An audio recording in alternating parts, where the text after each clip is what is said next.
नमो अरिहन्ताणं नमो सिद्धाणं नमो आयर्याणं नमो उवज्झायाणं नमो लोये सव्वसाहुणम्।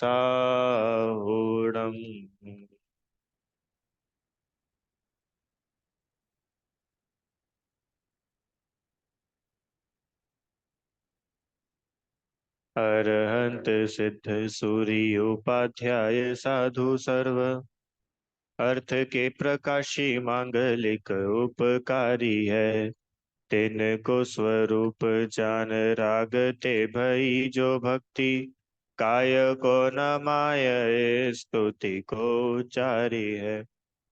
धन्य धन्य तुम ही से काज सब आज भय कर जोरी बारंबार वंदना हमारी है। मंगल कल्याण सुख ऐसो हम चाहत है। हो मेरी ऐसी दशा जैसी तुम धारी है। चल, कोई बात नहीं। चलो, आज हम लोग आवाज आ रही है आप लोगों को? हम्म। नया पाठ प्रारंभ करेंगे। पंच परमेष्टि आपको आ रही है आवाज? चलो, अभी तक ये बालबोध 3 में हम लोगों ने कौन कौन से पाठ पढ़ लिए? द्रव्य गुण पर्याय, ये अपन ने पहले पढ़ लिया ना। द्रव्य गुण पर्याय पढ़ चुके हैं। और इसके बाद श्रावक के अष्टमूल गुण, ये पाठ भी अपना हो गया। ठीक है। अब अपन जो है आज नया पाठ प्रारंभ करेंगे, इसका नाम है पंच परमेष्ठि। बहुत ही अच्छा चैप्टर है ये जो हम लोगों ने, आपको ध्यान हो, जब नमोकार मंत्र पढ़ा था तब अपन ने पंच परमेष्ठि के बारे में बहुत शॉर्ट में समझा था। बस इतना समझा था कि भाई नमोकार मंत्र में पंच परमेष्ठि को नमस्कार किया जाता है। और पंच परमेष्ठि कौन कौन है? कि अरिहंत सिद्ध आचार्य उपाध्याय और साधु। इतना अपन ने जब पढ़ा था। अच्छा, ये भी अपन ने तब देखा था कि अरिहंत और सिद्ध तो भगवान होते हैं, और आचार्य उपाध्याय साधु ये कौन होते हैं? ये गुरु होते हैं। ठीक है। और एक और बात देखी थी क्या? कि सबके बारे में एक एक लाइन में समझा था कि वे भगवान जो मुक्त हो गए हैं, शरीर से भी मुक्त हो गए, आठों कर्मों से मुक्त हो गए, वो सिद्ध कहलाते हैं। जो शरीर में रहते हैं, जिनको शरीर दिखता है, जिनके अभी 4 कर्म शेष बचे हैं, वे अरिहंत भगवान कहलाते हैं, जिनका समोशरण वगैरह होता है। बराबर ना? आचार्य कौन होते हैं? आचार्य मतलब जो मुनिराज में सबसे सबके लीडर होते हैं, संघ को जो नायक होते हैं, संघ के, ऐसे आचार्य होते हैं। उपाध्याय जो संघ में पढ़ने पढ़ाने का कार्य करते हैं, वे उपाध्याय। और साधु कि जो सामान्य से सभी मुनिराज 28 मूल गुणों का पालन करते हैं, वे साधु कहलाते हैं। ये एक एक लाइन में अपन ने जब नमोकार मंत्र पढ़ा था उस समय समझा था। अब इस चैप्टर में अपन डिटेल में पढ़ने वाले हैं पंच परमेष्ठि के बारे में। अब ये पंच परमेष्ठि को समझने की आवश्यकता है कि नहीं, अपन ये तो समझे पहले। है? अरे बहुत ज्यादा आवश्यकता है। अकेले नमोकार मंत्र में ही नहीं, याद करो जब चत्तारी मंगल पाठ पढ़ा था उसमें भी तो हमने पंच परमेष्ठि को याद किया था। चत्तारी मंगलम, फिर अरिहंता मंगलम, सिद्धा मंगलम और साहू मंगलम। तो साधु में आचार्य उपाध्याय साधु तीनों आ गए थे। तो पंच परमेष्टि मंगल है, पंच परमेष्टि उत्तम है, और पंच परमेष्टि हमारी शरण है। इसके लिए पंच परमेष्टि का स्वरूप बहुत अपने को क्लियर होना चाहिए, बिल्कुल क्लियर। ठीक है, पर शुरू करते हैं। मैं पढ़ता जाऊंगा तो आपको विकल्प नहीं होगा कुछ। ये पीछे से या तो उसका बटन है वो, ब्लैक कलर की टेप लगी है ना, देख लो कभी उसको। इस तरफ करना, राइट साइड स्लाइड करना रहेगा। चलो, परमेष्ठी किसे कहते हैं? शब्द का अर्थ है परम, परमेष्ठी जो परम पद में स्थित हो, अथवा जो परम अर्थात सबसे ज्यादा, इष्ट अर्थात प्यारा हो। अभी दूसरी वाली परिभाषा थोड़ा रुक करके देखेंगे, पहले पहली लाइन समझते हैं। देख लो होता हो तो, नहीं तो रहने दो अंकल जी, कोई बात नहीं, देख लेंगे बात। क्या लिखा? परमेष्ठी, जो परम में स्थित है, परम पद में स्थित है। अब तीन शब्द आ गए भैया इसमें, परम, पद और स्थित। ये परम मतलब क्या होता है? परम मतलब बेस्ट, बेस्ट बोला ना आपने, हाँ बेस्ट, सबसे बढ़िया, सबसे उत्कृष्ट, परम। ये पद मतलब क्या होता है? पद मतलब, पद, पोस्ट, पोस्ट डेजिग्नेशन, ये कहलाता है पद। बोलते ना भैया आप किस पद पर है, कि हम अध्यक्ष पद पर है। पद मतलब पोस्ट। और स्थित, स्थित मतलब विराजमान, रहना। तो जो सबसे उत्कृष्ट पद पर स्थित होते हैं वे परमेष्ठी कहलाते हैं। हालांकि अपन उत्तम में पढ़ चुके थे, जो लोक में सबसे महान हो, ऐसे अरिहंत सिद्ध साधु और धर्म, यही उत्तम है। तो वही परिभाषा यहाँ पे, कि जो सबसे उत्कृष्ट पद पर हो। अब अपन देखो जरा, सबसे उत्कृष्ट पद पर कौन लगता है? सबसे बड़ा पद क्या लगता है आपको अंकल जी? सबसे ऊंचा पद क्या लगता है? लिखा है ना परम पद। आपको सबसे ऊंचा पद कौन सा लगता है? करोड़पति का पद मिल जाए तो कैसा लगेगा? बोलो भाइयों बहनों, क्लास की टॉपर हूं, ऐसा कोई पद मिल जाए अपने को तो कैसा लगेगा? मैं क्लास की टॉपर हूं, क्यों अंकल जी, कैसा लगेगा? धर्मात्मा का पद मिल जाएगा तब कैसा लगेगा? थोड़ा इधर से सोचो, ये तो बहुत बड़े धर्मात्मा है, क्यों? अच्छा लगेगा ना पद? वो बोल रहे कि ये पद की तो कोई गिनती नहीं है, इस विश्व में पांच ही पद ऐसे हैं जो सबसे उत्कृष्ट है। वो पांच है अरिहंत, सिद्ध, आचार्य, उपाध्याय और साधु। अच्छा, भारत रत्न,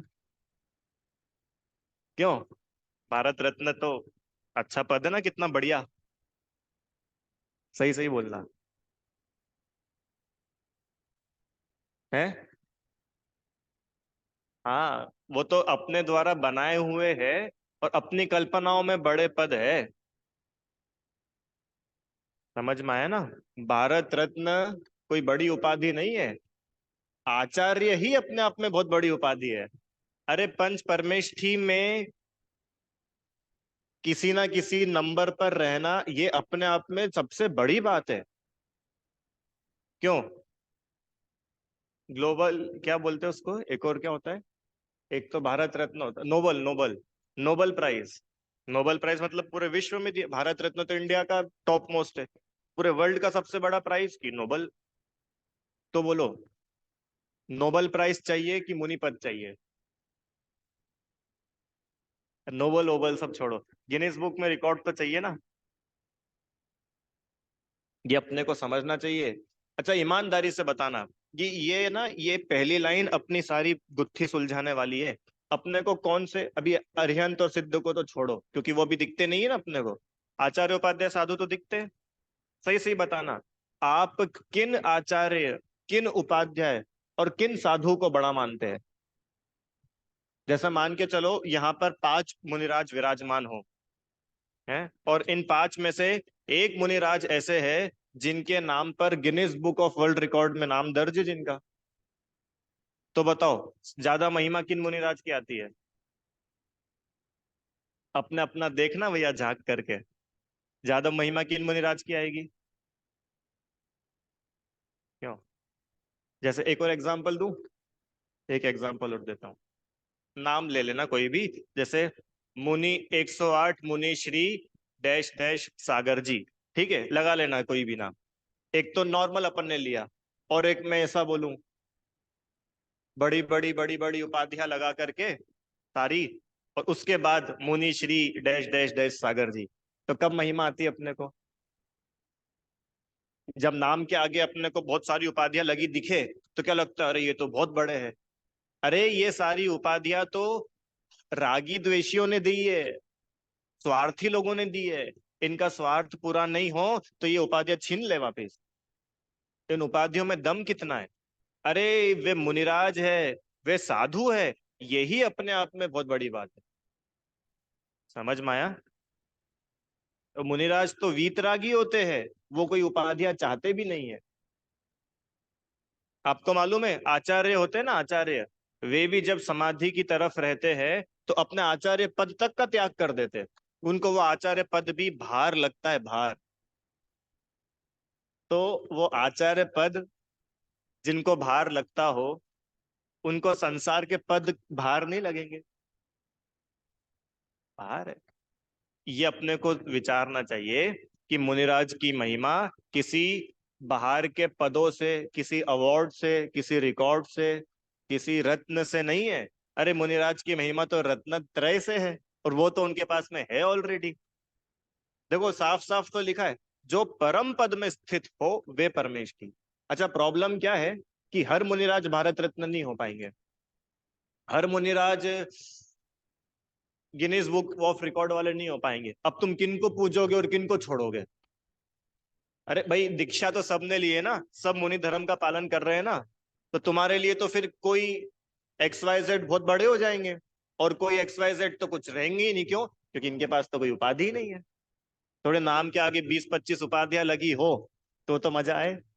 तो बोल रहे कि ये सारी उपाधि उनके मुनिपने को नहीं बताती है।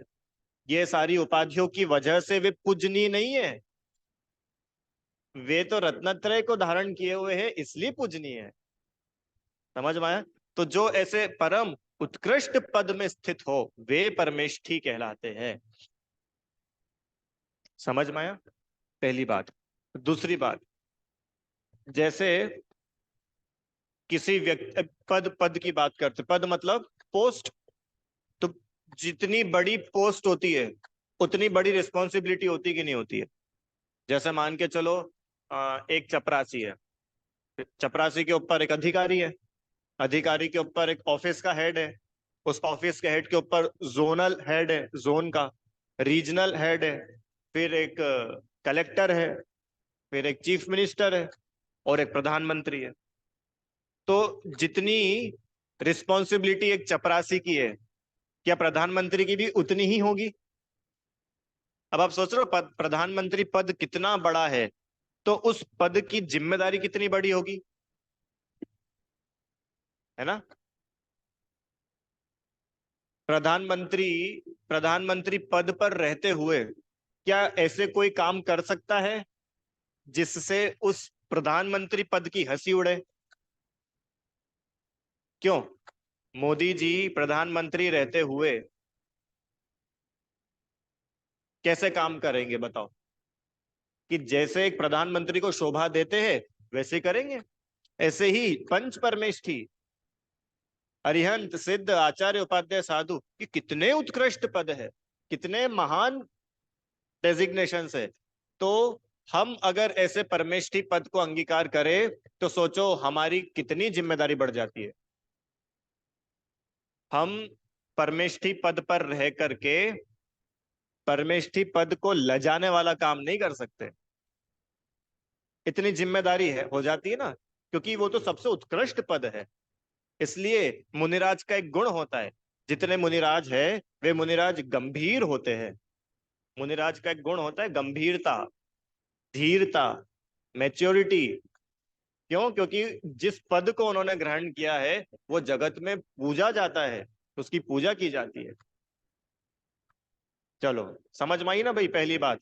आगे एक और बात लिखी, परम इष्ट, परमेष्ठी है ना, परम इष्ट। परम मतलब सबसे अच्छा, सबसे ज्यादा, और इष्ट मतलब प्यारा। जो हमें सबसे ज्यादा प्यारा हो वो परमेष्ठी, परम इष्ट।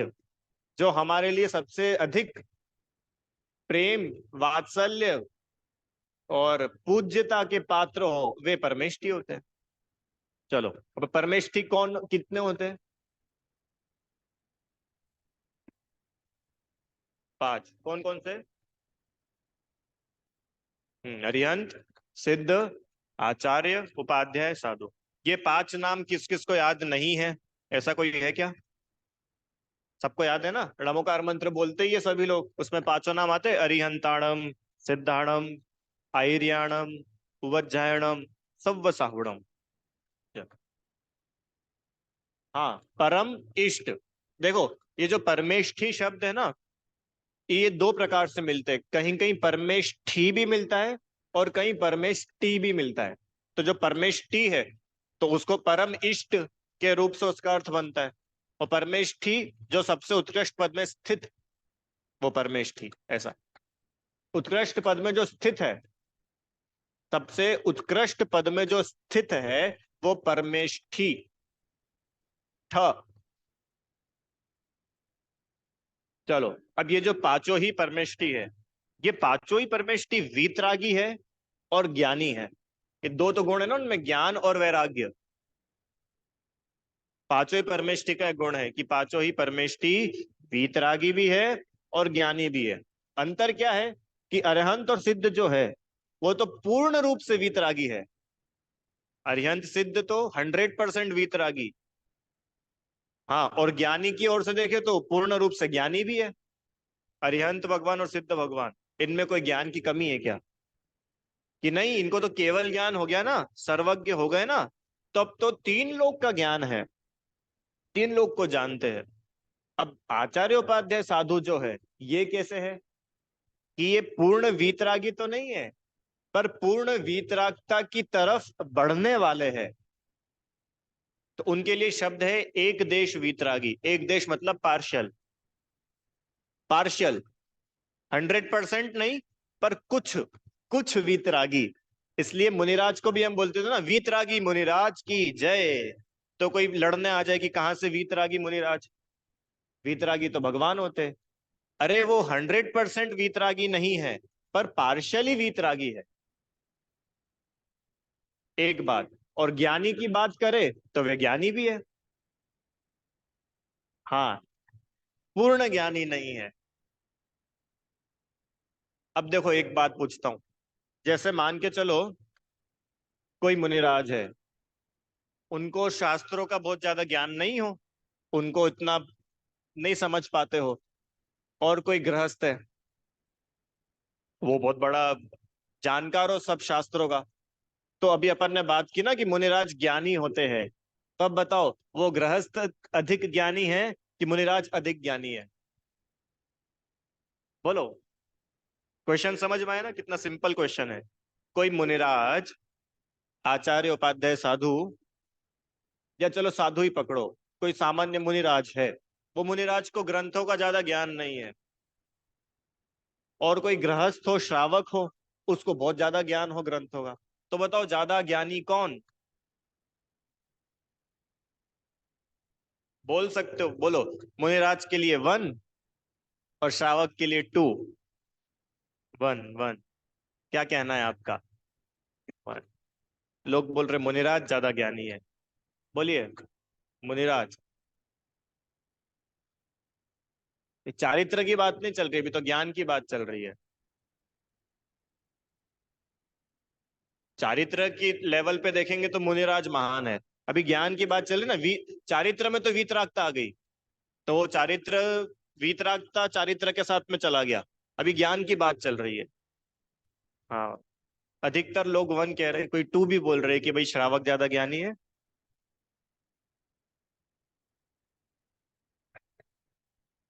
हाँ, तो फिर श्रावक ज्यादा है। ठीक है। तो अब यहाँ पे एक दूसरा प्रश्न आप लोगों को पूछना था कि आप किस ज्ञान की बात कर रहे हो, किताबी ज्ञान की, क्षयोपशम ज्ञान की? अगर क्षयोपशम ज्ञान, किताबी ज्ञान की बात करें, तो वो श्रावक ज्ञानी है। उसकी अपेक्षा मुनिराज को उतना ज्ञान नहीं है जितना श्रावक को है। पर यहाँ पर वो किताबी ज्ञान की बात नहीं चल रही, यहाँ पर बात चल रही आत्मज्ञान की। आत्मज्ञानी। अरे किताबी ज्ञान तो बड़े बड़े स्कॉलर्स को भी हो जाता है, पीएचडी करने वालों को भी हो जाता है। अरे शास्त्रों का ज्ञान भी लौकिक में गिना जाएगा। आत्मज्ञान के बिना शास्त्र का कितना ही ज्ञान कर लो, कोई फायदे का नहीं है, कोई लाभ नहीं है। हैं? अरे आत्मज्ञान क्यों नहीं? अरे जो आत्मज्ञानी होते हैं, आत्मा में विशेष रूप से लीन होते हैं, आत्मा, या यूं कहे रत्नत्र है ना, सम्यक दर्शन सम्यक ज्ञान, तो वो सम्यक ज्ञान ही उनका असली वास्तविक ज्ञान है। और जो श्रावक है, अरे इतना तक लिखा है कि कोई मुनिराज हो और 11 अंग और 9 पूर्व के पाठी, 11 अंग 9 पूर्व समझते हो? नहीं समझते। आपने एक चीज सुनी है, द्वादशांगमयी जिनवाड़ी माता की जय, ये सुना है कभी? द्वादशांग मतलब द्वादश अंग, द्वादश मतलब 12। तो ये जो जिनवाणी है, ये द्वादश अंग मतलब 12 भागों में बटी हुई है पूरी जिनवाणी। आप लोगों ने कहीं की देखोगे श्रुत स्कंध, श्रुत स्कंध देखा है कहीं पे? मंदिर वगैरह में होता है, एक ऐसा ट्री जैसा कुछ बना होता है, उसमें श्रुत स्कंध बोलते हैं उसको।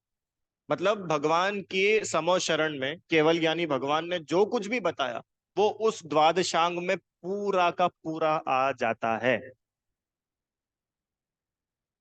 भले ही वो फिजिक्स हो, चाहे केमिस्ट्री हो, चाहे एटोनॉमी हो, चाहे जूलॉजी हो, चाहे बायोलॉजी हो, चाहे मैथ्स हो, मतलब इस दुनिया में जितना भी ज्ञान है वो सब द्वादशांग में आ जाता है। ठीक है। अब इन द्वादशांग में से किसी को अगर 11 अंग और 9 पूर्व, अभी पूर्व क्या है कि वो जो अंग था ना, अंग का मतलब एक चैप्टर और सब चैप्टर, तो 11 अंग और 9 पूर्व तक का भी किसी को ज्ञान हो, और ऐसी पॉसिबिलिटी है कि उसको आत्मज्ञान ना हो। मुनिराज के केस में बताया उन्होंने कि कोई मुनिराज ऐसे भी हो कि 11 अंग 9 पूर्व जितनी, आप उनसे इतना तक पूछ लो कि किस जिनवाणी में किस पेज नंबर पे कौन सी लाइन में कौन सा नंबर का लेटर है, इतना तक बता दे, इतना ज्ञान हो, फिर भी वो आत्मज्ञान से शून्य हो, ऐसी भी दशा है। और कोई मुनिराज ऐसे जिनको नमोकार मंत्र भी याद नहीं। कहानी पता है? शिव भूति मुनिराज, वो शिव भूति मुनिराज, उनकी मेमोरी इतनी वीक थी, नमोकार मंत्र तक याद नहीं कर पाते थे। आप लोगों को तो याद है ना? बताओ, मतलब आप और हमसे भी ज्यादा कम मेमोरी थी उनकी। शिव भूति मुनिराज, और आत्मज्ञान था। तो उस आत्मज्ञान का ऐसा गजब का फल हुआ, उसी भाव में केवल ज्ञान हुआ और भगवान बन गए। समझ में आया? अब इतनी सारी रामायण क्यों बांची अपन ने? इसके लिए कि ये जो यहाँ पे ज्ञानी शब्द लिखा है ना, ये ज्ञानी किताबी ज्ञान की बात नहीं चल रही है, आत्मज्ञान की बात चल रही है। हाँ, फिर हम जब अरिहंत और सिद्ध की बात करेंगे तो वहां फिर सारे चीजों को ही लिया जाएगा, तो इनको जगत की भी सब बातों का ज्ञान है, सर्वज्ञ है ना, तो 3 लोक का ज्ञान, तीनों काल का ज्ञान, तो वहां पर उसको इंक्लूड करेंगे। फिर मुनिराज के केस में मुनिराज ज्ञानी है, कैसे? आत्मज्ञानी है, विशेष रूप से ज्ञानी है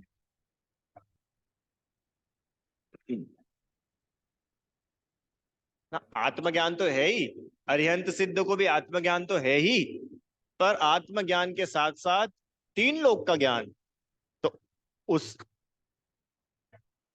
है ही ना, वो तो सब सब है, इस विश्व में जो कुछ हो रहा है सबका ज्ञान है उनको। चलो, और आचार्य उपाध्याय साधु वीतरागी है कि नहीं है? कि एक देश वीतरागी है, वीतरागी है ना, जब भी तो उन्होंने घर बार छोड़ा, दीक्षा अंगीकार करी, मूल गुणों का पालन, परिचय सहन करना, ये सब वीतरागता ही तो बताती है। अगर राग द्वेष हो तो वो ऐसा आहार थोड़ा ना ले सकते, ऐसे नंगे पैर थोड़ी विहार कर सकते, वो तो वीतरागता है ना अंदर की इतनी, तो उसके फल में सब दिखता है, चारित्र पूरा। और उस वीतरागता के मार्ग पर चलने वाले हैं। कौन सी वीतरागता का मार्ग? किस रास्ते पे चलते महाराज जी?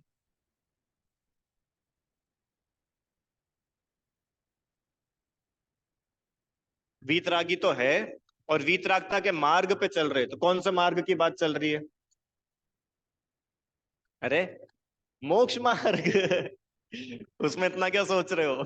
मोक्ष मार्ग पे चलते हैं ना, भगवान बनने के रास्ते चलते हैं ना, उसी की बात है। चलो आगे। अब पंच परमेष्ठी में से अरिहंत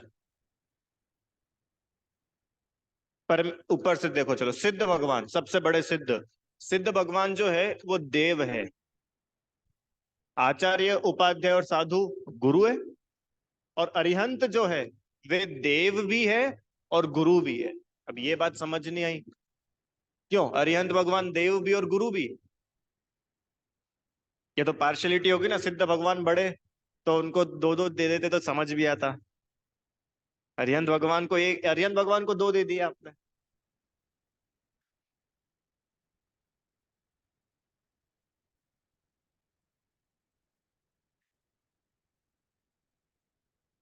नहीं, वो तो बोल रहे कि जिस समय वो अरिहंत है, जिस समय चार घाती कर्मों का नाश हो गया, जिस समय चार अघाती कर्म बचे हैं, उसी टाइम में वो अरिहंत भगवान देव भी है और गुरु भी है। तो उससे क्या? तो इसलिए देव हो गए। ठीक, और गुरु क्यों हुए फिर? इनका कहना है कि भैया उनको केवल ज्ञान है तो वो देव है। अब गुरु क्यों हुए भैया वो? यस, उपदेश देते हैं ना, इसके लिए वो गुरु भी है। सिद्ध भगवान को उपदेश नहीं होता, इसलिए सिद्ध भगवान गुरु नहीं है।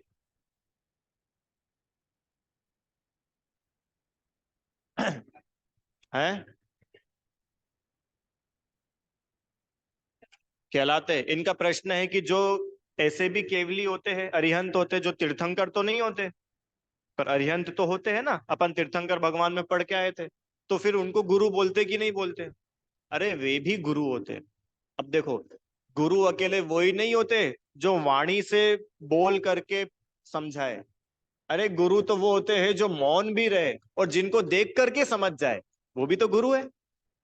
तो अरिहंत भगवान तो साक्षात विराजमान है ना, दिखता है ना शरीर, तो वो तो यूं ही मोक्ष मार्ग का उपदेश दे देते। एक पूजा याद आ रही है आपको? 16 कारण भावना, उसमें आता है परम गुरु होय, परम गुरु होय, जय जय नाथ परम गुरु। कौन परम गुरु? कौन है परम गुरु? ये अरिहंत भगवान। समझ में आया? वो जो 16 कारण पूजन में हम बोलते हैं ना, 8 8 बार बोलते हो, 9 बार बोलते हो, अर्घ में भी तो बोलते हो। तो वो परम गुरु कौन? ये परम गुरु अरिहंत। वहां पे परम गुरु मुनिराज नहीं है, अरिहंत है। गुरुओं के भी गुरु, परम गुरु। समझ में आ रहा है कि नहीं?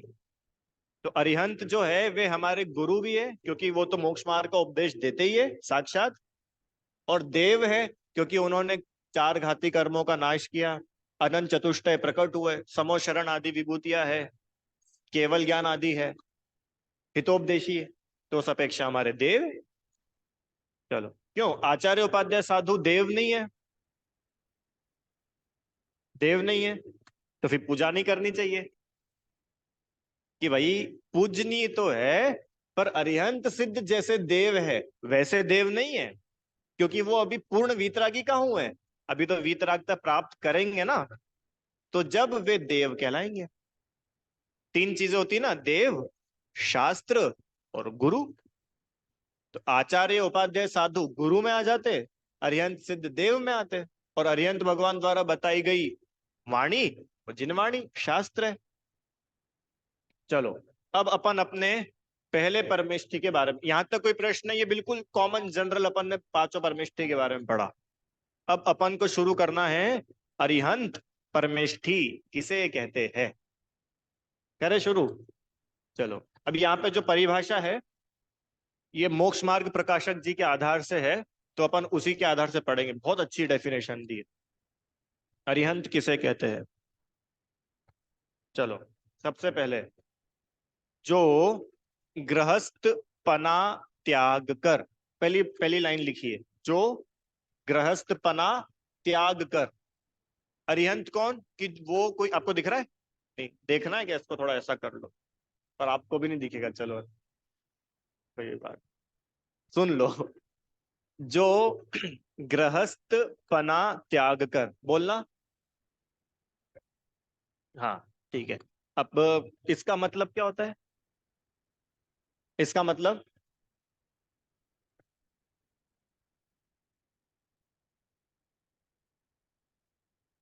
हाँ, गृहस्थ के जैसे रहना त्याग दे। ठीक है, यही।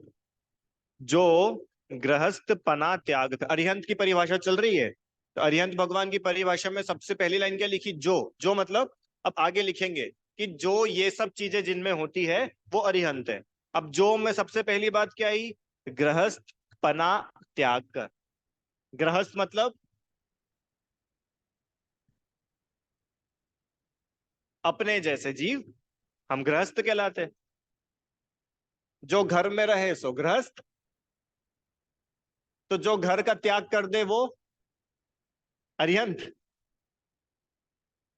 कि नहीं, यहाँ पे देखो क्या लिखा है, गृहस्थ। गृहस्थ पना। ये पना बहुत गजब का है। किस पने की बात चल रही भैया? गर्मी आ गई है, केरी के पना। ये पना मतलब क्या होता है? गृहस्थ पना। पना मतलब बहुत गहरा शब्द है ये, अपने को देखो।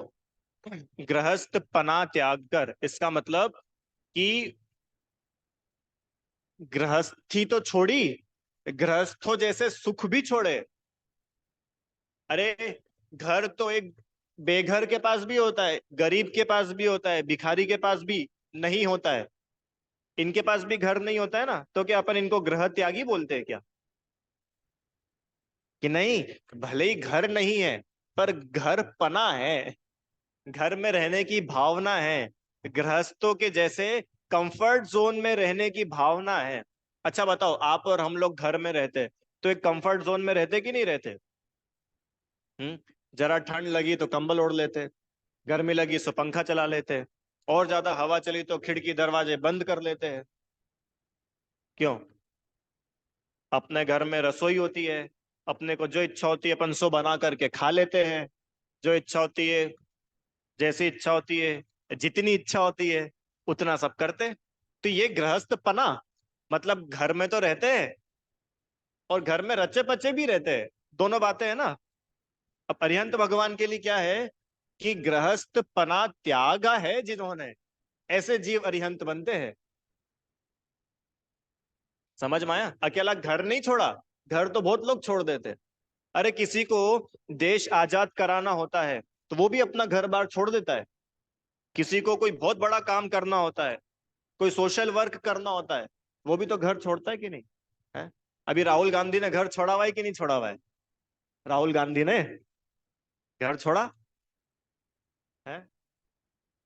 धूप में रैलियां निकाल रहे हैं तो घर छोड़ दिया ना उन्होंने। घर में कहाँ रह रहे? तो वही, भले ही घर में नहीं रह रहे हो पर इनको हम गृहस्थ पना त्यागा नहीं है।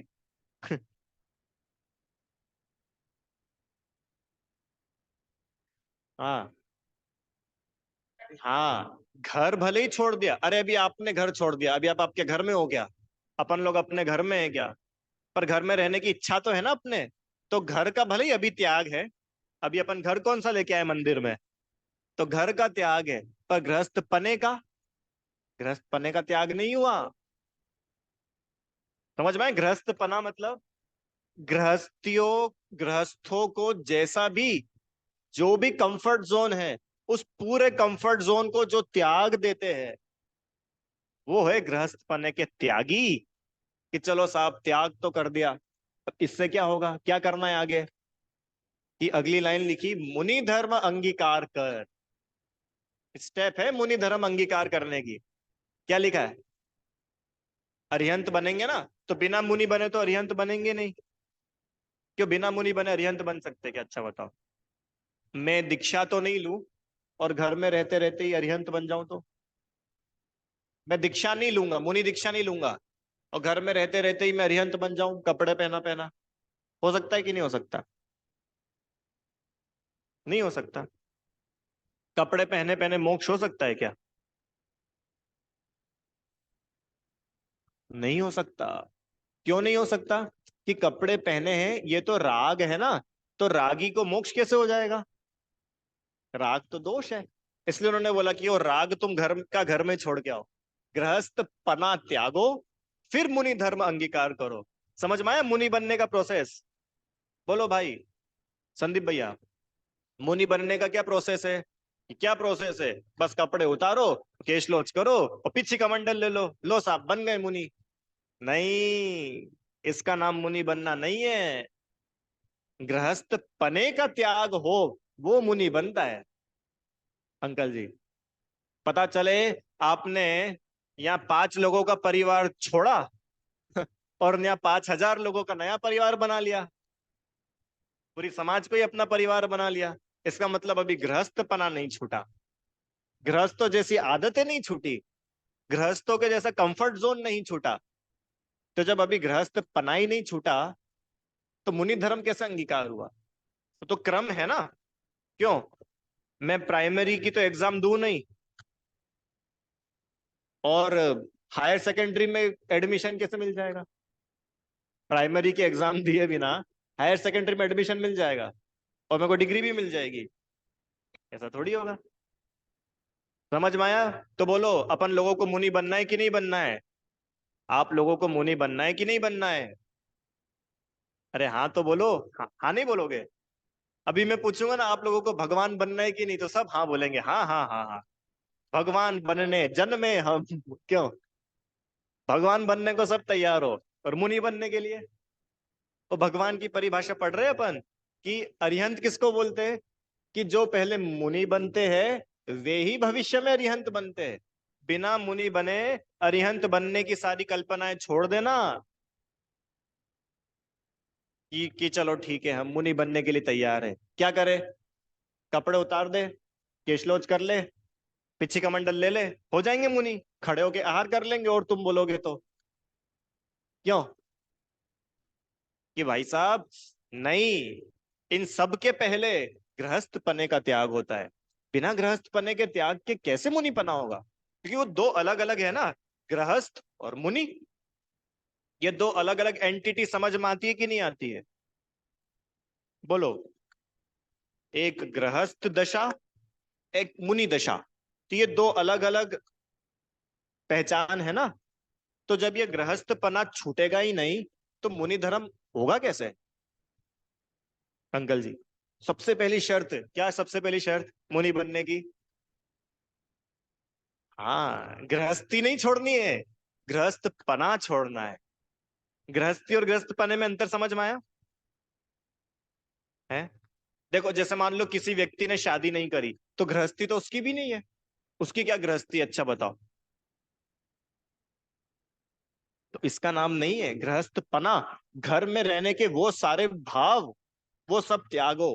त्यागो मतलब उतनी वीतरागता अंतरंग में हो कि अब हमको घर में और घर की सुख सुविधाओं का इतना सा भी राग ही नहीं बचा। वो जीव मुनि दीक्षा लेता है। अरे आप जरा इमेजिन करो, चक्रवर्ती, चक्रवर्ती, चक्रवर्ती पने का त्याग करता है। चक्रवर्ती 6 खंड का त्याग करता है। आप समझते हो कितना बड़ा त्याग होता है वो? है?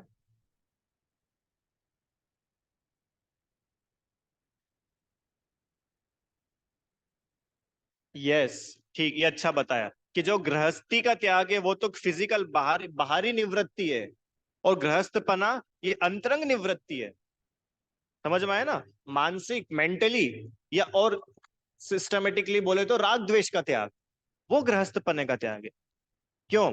अभी मैं आपसे बोलूं कि आपकी गाड़ी देना 5 मिनट के लिए, आपकी गाड़ी देना 5 मिनट के लिए, वो भी नहीं देते लोग। नहीं नहीं नहीं, हम नहीं देंगे हमारी गाड़ी, नहीं देते ना। कोई उससे बोलो कि यार तुम्हारे ये कपड़े बहुत अच्छे लग रहे, मेरे को दे दो ना, एक दिन शादी में पहन के चल जाऊंगा तुम्हारे कपड़े। देता नहीं है। है? देता नहीं है। इसकी थाली में से कुछ ले लो अपन, थाली में से देने को तैयार नहीं। नहीं, मैं क्यों दूं? मेरे मेरे हिस्से का है, मैं नहीं दूंगा। बच्चे करते कि नहीं ऐसा? अभी आम का सीजन आने वाला है, फिर देखो घर में युद्ध चालू होंगे। बच्चों के युद्ध। इसको आम का रस ज्यादा दे दिया और इसके आम के रस में तो आम के पीस भी थे और मेरे इसमें तो आया ही नहीं।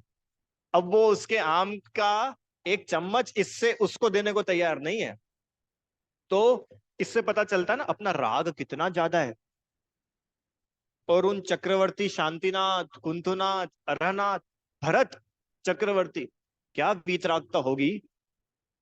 आम के रस की कटोरी नहीं छोड़ी। एक झोपड़ी कुटिया नहीं छोड़ी। 6 खंड का राज्य किसको बोलते हैं? समझ तो संदीप भैया, 6 खंड है। अभी कोई आपको बोल देना कि बस अब आज से अब दुकानदारी आप बंद करो, बस बहुत हो गया। अरे अंबानी को आज बोल दो कि भाई अंबानी जी हो गया तुम्हारा बहुत, अब बंद करो, ताले लगाओ दुकान पे, लगाने को तैयार नहीं है। हैं? अब सब सब अपने अपने में अंबानी है, बोलो। अधिकांश लोग ऐसे हैं कि जो आज की तारीख में भी अगर काम धंधा बंद भी छोड़ो, 50% भी कर देना, तो भी उनका पूरा जीवन बहुत अच्छे से चले। पर 50% तो छोड़ो, नगर में मुनिराज आए हो तो इनको दुकान पहले खोलनी है, आहार वाहार चलता रहेगा। इसका मतलब ये बताता है कि आपको राग कितना ज्यादा है। तो आप ये देखो, चक्रवर्ती, राजा, इन लोगों ने कितना कितना छोड़ा। एक प्रश्न है, मैं कल कुछ सुन रहा था, उसमें क्षमा सागर जी महाराज जी प्रवचन में बता रहे थे, सुनना ध्यान से। तो उन्होंने पुराण में से ही बताया था कि किसी ने पुराण में प्रश्न किया कि भैया ये तीर्थंकर है, तीर्थंकर, तो तीर्थंकर तो जब जन्म होता है, गर्भ में आते, तभी पता चल जाता है ना कि ये तीर्थंकर बनेंगे। तो तीर्थंकर बनेंगे इसका मतलब मुनि भी बनेंगे। तो जब इनको पहले से ही पता है कि ये मुनि बनने वाले हैं, तीर्थंकर होने वाले हैं, उसके बाद भी शादियां करते हैं। जब इनको पता ही है कि आगे जाके सब छोड़ना ही है, तो आप उनको पकड़ो ही मत ना। उसके बाद भी राज्य, भरत जी 60,000 वर्ष तक युद्ध करने के लिए गए। रामचंद्र जी उसी भव से मोक्ष जाने वाले थे, फिर भी सब कर। तो उस ग्रंथ में आगे उन्होंने लिखा कि, क्या लिखा? महापुरुष छोटे काम नहीं करते, महापुरुष महान काम करते हैं। कि मतलब कि महापुरुष अपने अंतरंग का वैराग्य चेक करते हैं। क्या चेक करते? कि लोगों को ऐसा नहीं लगे कि भैया इनके घर में खाने पीने को कुछ नहीं था सो महाराज बन गए। अरे इनके घर में तो बड़े बड़े महल थे, संपत्ति थी, भंडार के भंडार भरे थे, और देखो वो सब छोड़ करके आ गए। तो ये उनके अंदर की ताकत बताती है ना, है कि उनके अंतरंग का वैराग्य क्या गजब का होता होगा। कितना गजब का होता होगा कि 1, 2, 3, 4, 5 नहीं, 96,000 रानियों का जिन्होंने त्याग कर दिया। कैसा वैराग्य होता होगा। इसका नाम है गृहस्थ पने का त्याग। अब बताओ कितना गहरा शब्द है ये गृहस्थ पना। अंकल जी, गृहस्थ पने का त्याग किया उन्होंने, तो कितना गजब गृहस्थ पन। आदिनाथ भगवान का गृहस्थ पने का त्याग देखो। आदिनाथ भगवान का फैमिली बैकग्राउंड बोलो। आदिनाथ भगवान का फैमिली बैकग्राउंड क्या था? एक बेटे चक्रवर्ती, एक बेटे कामदेव, हैं? और चक्रवर्ती मतलब तो सब कुछ ही हो गया। उन्होंने भी गृहस्थ पने का ऐसा त्याग किया कि दीक्षा ले ली, और 6 महीने तक आहार नहीं मिला सो नहीं मिला, किसी से बोला तक नहीं। क्या? कि वो हमारे बेटे चक्रवर्ती, उनको जरा जाके बोल तो दो बस। किसी को नहीं बोला। ये है गृहस्थ पने का त्याग। समझ में आ रहा है कि नहीं आप लोगों को? मैं ये इसको इतनी डिटेल में इसलिए समझा रहा हूं कि हम मुनि धर्म को मजाक नहीं समझे। अकेले कपड़े उतार के पीछे कमंडल धर लेने का नाम मुनि धर्म नहीं है भाई। बहुत बाहर की बात है वो, तो जो बाहर से दिखता है, वो तो बस दिखता है बाहर से कि मुनिराज की बाहर की पहचान तो यही है कि नग्न है और पीछी है और कमंडल है। पर वो मुनिपना आएगा कहां से? नग्नता आएगी कहां से? कि वो गृहस्थ पना छूटेगा तब जाके नग्नता आएगी। समझ में आ रहा है कि नहीं आ रहा है? तो गृहस्थ पने का त्याग। मुनिराज को आहार दिया है कभी? दिया ही होगा। मुनिराज आहार क्यों लेते मालूम है?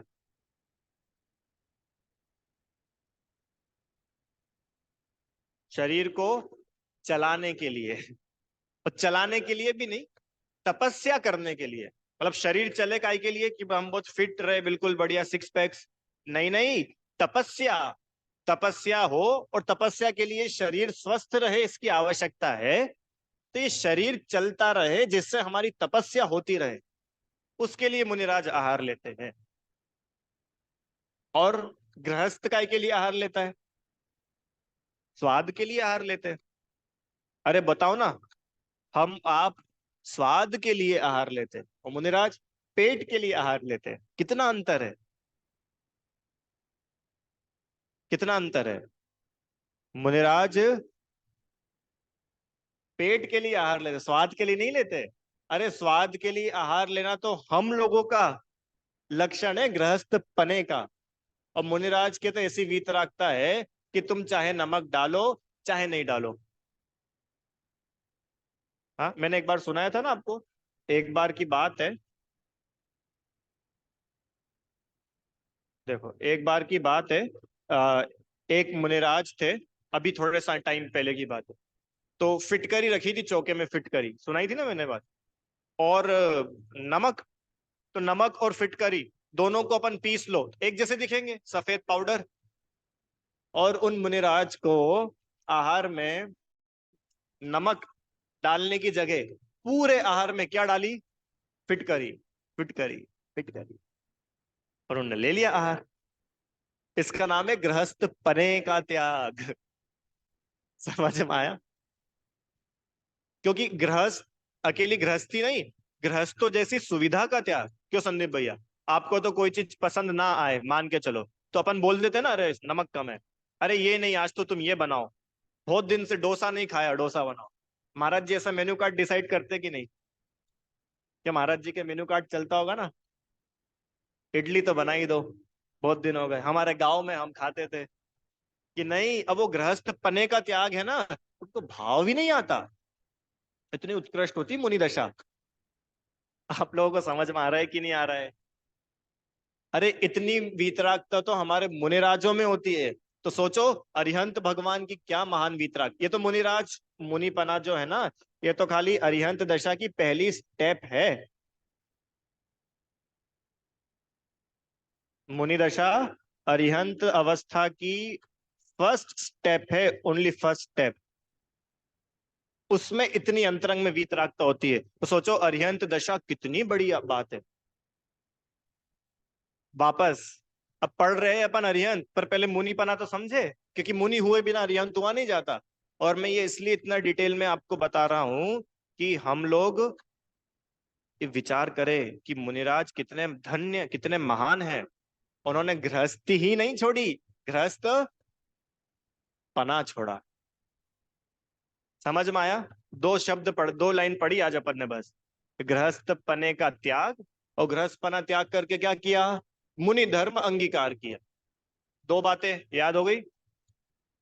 गृहस्थ पने, जो गृहस्थ पना त्याग कर मुनि धर्म अंगीकार कर, दो बातें। अब भैया अब मुनि बन गए, अब क्या करेंगे? अरिहंत होना है ना, अरिहंत पढ़ रहे अपन। अब मुनि होने के बाद में फिर क्या करेंगे, तो वो अपन अब कल पढ़ेंगे।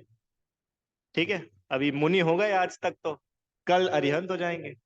कोई प्रश्न है यहां तक किसी का, विषय से संबंधित? बोलो भाई। गृहस्थ पना, मुनि धर्म। जी।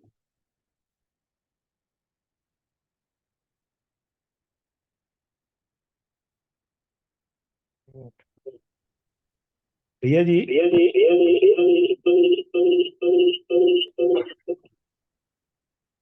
अरिहंत भगवान को आपकी आप अरिहंत सिद्ध भगवान को जो के मतलब जो ज्ञान आपकी होता है। आवाज नहीं आ रही है। हेलो, आवाज आ रही भैया जी? एक मिनट, हाँ, बोलो। आवाज आ रही है? आवाज आ रही है? अरिहंत और सिद्ध भगवान जो होते हैं, उनको केवल जो पूरा ज्ञान होता है वो पहले से हो जाता है या बाद में होता है? ठीक है, बढ़िया। इनका प्रश्न है कि भाई जो अरिहंत सिद्ध भगवान होते हैं, इनको केवल ज्ञान होता है, पूर्ण ज्ञान होता है, तो ये पहले से ही हो जाता है कि बाद में होता है? यही प्रश्न है ना। देखो, अपन क्रम समझते हैं। सबसे पहले मुनि हुआ जाता है, मुनि होने के बाद अरिहंत हुआ जाता है, और अरिहंत होने के बाद सिद्ध हुआ जाता है। और जब मुनिराज है, मुनिराज को पूर्ण ज्ञान नहीं होता, केवल ज्ञान नहीं होता, और अरिहंत भगवान को केवल ज्ञान होता है। ठीक है। तो अब दो बातें आ गई कि ये मुनि दशा का बिल्कुल एंड वाला टाइम, और ये अरिहंत दशा का बिल्कुल फर्स्ट वाला टाइम। मतलब इधर तक मुनि दशा चली, और अब अगले ही पल ये जीव अरिहंत होने वाले हैं। तो अब वो जो अनंत ज्ञान, अनंत सुख, केवल ज्ञान, ये सब होगा, ये कब होगा? अरिहंत बनने के बाद होगा। कि अगर अरिहंत बनने के बाद होगा, तो अरिहंत तो बन गए। अब मान के चलो बाद में हुआ, तो अरिहंत बनने से होने तक के टाइम में हम उनको क्या बोलेंगे? समझ में आया संदीप भैया? कि जैसे मानो अभी 9:01 पे कोई जीव अरिहंत बना, और बोला कि भैया अब ये सब चीजें तो बाद में होंगी, इतनी सारी चीजें हैं, तब कम से कम 4-5 मिनट तो लग जाएंगे, देखो जब तक वेट करो। कि ठीक है, हम वेट कर लेंगे, पर वो 4-5 मिनट के लिए हम क्या बोले? इनको अरिहंत बोले कि इनको साधु बोले? क्या बोले? कि है तो अरिहंत, पर अरिहंत जैसे कोई गुण तो दिख नहीं रहे इनमें क्योंकि वो तो 5 मिनट बाद आएंगे।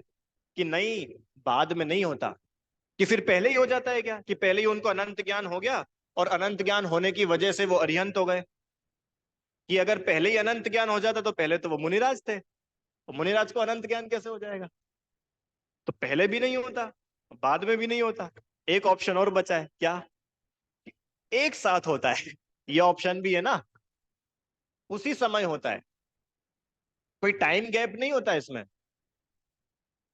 जैसे सूरज का उगना और अंधेरे का जाना, ये अलग अलग टाइम है कि एक ही टाइम है?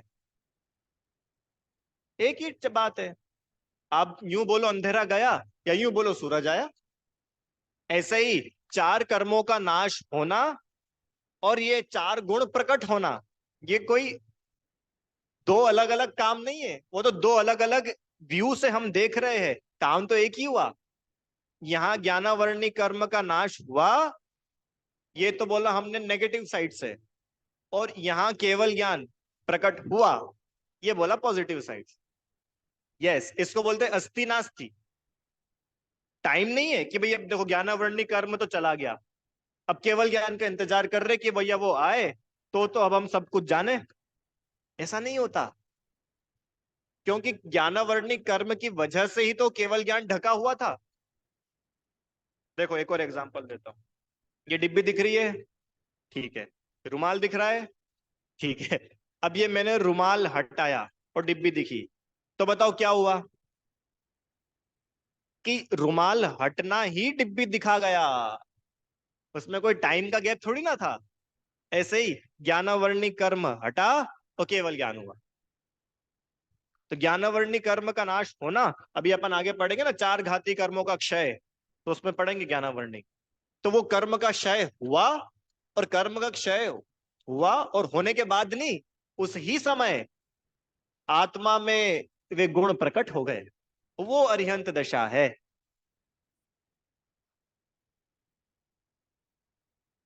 हाँ, अरे सिंपल है। जैसे देखो महावीर भगवान का एग्जाम्पल, महावीर भगवान की आयु थी 72 वर्ष, 72 साल। जब वे 30 वर्ष के हुए तब उन्होंने मुनि दीक्षा ली। ठीक है, तो 30 वर्ष तक तो वो गृहस्थ थे, पक्का। अब 30 वर्ष में उन्होंने मुनि दीक्षा ली, तो अब वो क्या कहलाने लगे? मुनिराज, साधु। साधु हो गए ना, अब वो मुनि हो गए। कितने टाइम तक मुनि रहे? 42 वर्ष तक, 42 ईयर्स तक, है ना। तो 30 और 42 कितना हुआ? अरे सॉरी, 30 और 12, सॉरी, 12 साल तक तो उनका रहा समोशरण।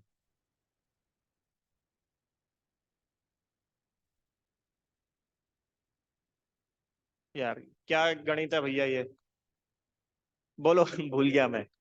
उनको केवल ज्ञान 12 वर्ष बाद हुआ था। ठीक है, 12 वर्ष तक वो मुनि रहे। चलो, तो 12 वर्ष तक आदिनाथ महावीर भगवान मुनि रहे। तो कितने टाइम हो गया, 30 और 12, 42, हाँ। 42 ईयर्स हो गए। अब 42 ईयर्स की एज से लेकर के 72 ईयर्स की एज तक, 30 ईयर्स तक वो अरिहंत रहे। भैया फिगर्स में कंफ्यूजन है, आप लोग देख लेना जैसा भी हो। तो अब वो अरिहंत कब कहलाएंगे, कि 42 ईयर्स की एज से लेकर के 72 ईयर्स की एज तक अरिहंत है। अब फिर जैसे आयु कर्म का नाश हुआ, सिद्ध हो गए, सिद्ध हो गए। और उसके पहले मुनि थे।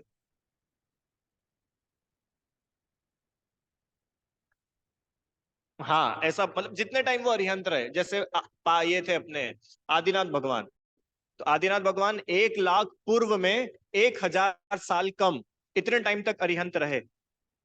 1 लाख पूर्व समझते हो? चलो, एक आप लोग के लिए थोड़ा दिमाग की कसरत। 70,56,000 करोड़,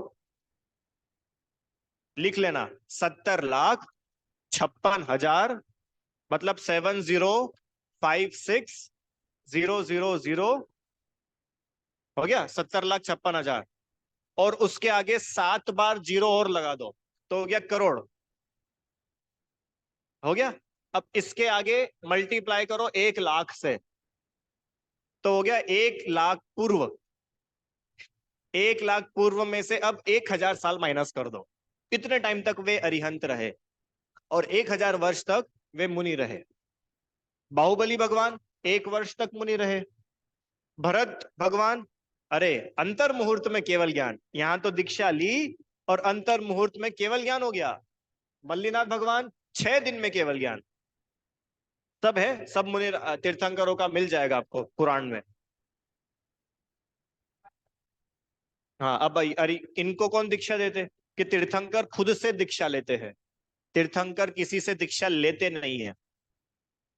ठीक है, अब वो अपन पढ़ेंगे अभी विशेष है। चलो, और कोई प्रश्न है? ये महावीर भगवान का मैं कंफर्म करके बताऊंगा। और एज, ठीक है, इतना ही रखे। समय हो गया अपना, ऊपर ही हो गया आज तो 7 मिनट।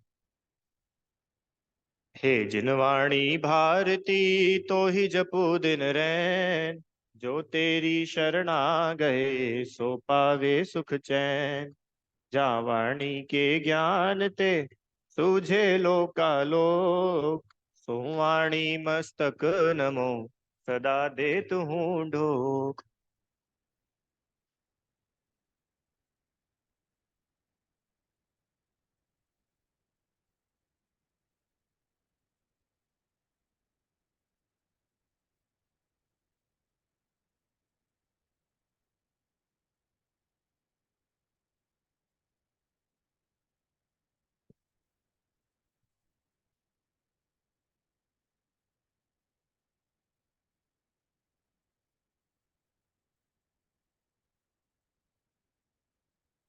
जय बोलिए द्वादशांग में जिनवाणी माता की जय हो। महान जैन धर्म की जय। चल।